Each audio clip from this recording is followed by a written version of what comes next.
Hello and welcome to the channel.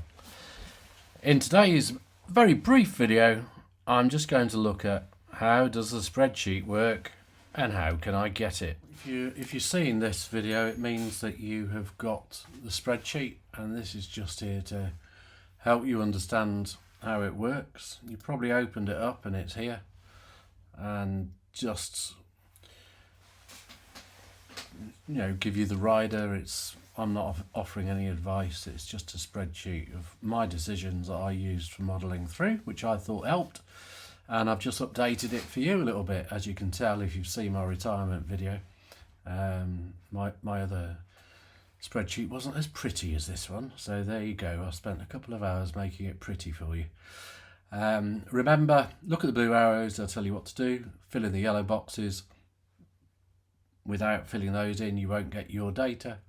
Click on here to see this video, which is a bit silly, but some people might get the spreadsheet without seeing the video, so that's why I put that in. And if you are having a problem, just click on where it says here, and you can email me or go onto the website and email me from there. So let's look at the spreadsheet. Here it is, all different colours. I'm just going to take the grid lines off for a minute, make it look a bit nicer. And right, okay, so first of all, complete the yellow boxes. In here, you need to put your age that you want to retire at. So if I changed it to 55, you can see 56 over here. When I hit return, they're all going to go down, because that'll tell me at what year I will be sort of in negative balance, if you like, for the pension. I'm going to change that back to 56 for the moment. What will my pension be when I'm 35, when I'm retiring early? So that's what you work out yourself, and that's what you put in. So if it was 18,000, let's hit return on 18,000, but your pension would have been, what? I've got the actuarial adjustment of 17% there.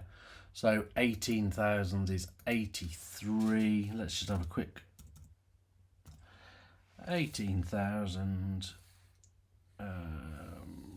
times divided by 83 equals sum of 18,000 divided by 83 times 100. My pension would have been 21,686. So if I put in 22,000, look at 65 here, you're still going to be 73 by the time you are worse off in terms of pension wise, okay? And that's the important thing. You're obviously not getting your teacher's salary for those years, but that's when you're going to be in. Let's go back to modelling at 35 and 42, and you'll see, just to do the maths, 35. Okay, so 35,000 is sort of 83%. It's just slightly different. So there's my maths on how I sort of work that out, if you were wondering. And then also looking at a job here, a second job if I retired early, and what would be your salary for a second job if you retired at 60. Now again, I've factored in here only £10,000 a year, and for me in that one I've just put divide by 2 there because it was half a year. You can change that by just taking out the slash and the 2, and that will give you the full amount again. All this is doing is looking at $5, so 05, looking at that. And that goes down. I've assumed that I'm going to finish work when I'm 64. Because I'm finishing work when I'm 64, I'm going to be in debt, not debt, deficit, when I'm 80. I'm quite happy with that.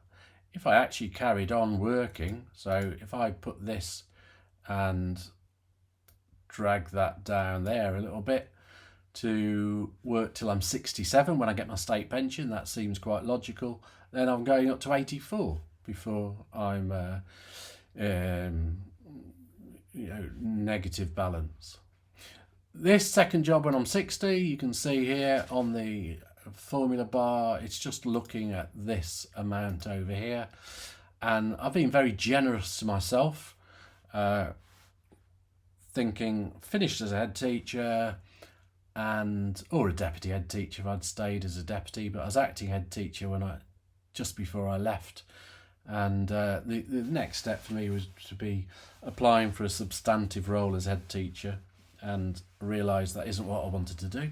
But if I had done that, then I think, well, I'd go into some sort of role where I'm going in and supporting staff or doing inspections and things, and I might get 25,000 a year. It's been a bit positive, isn't it? So if I change that to £10,000 a year, which is the same as my other job, and I just go down here for a minute, you can see at the moment I'm 84. I change that to £10,000 a year, 95. Now let's say I did work till I was 60 as a head teacher, and it absolutely wore me out. No second job. How old would I have been when I'm actually in negative balance? 102. So putting these in really helped consolidate my thoughts about the fact that I was doing the right thing. All I had to do is make sure that this amount there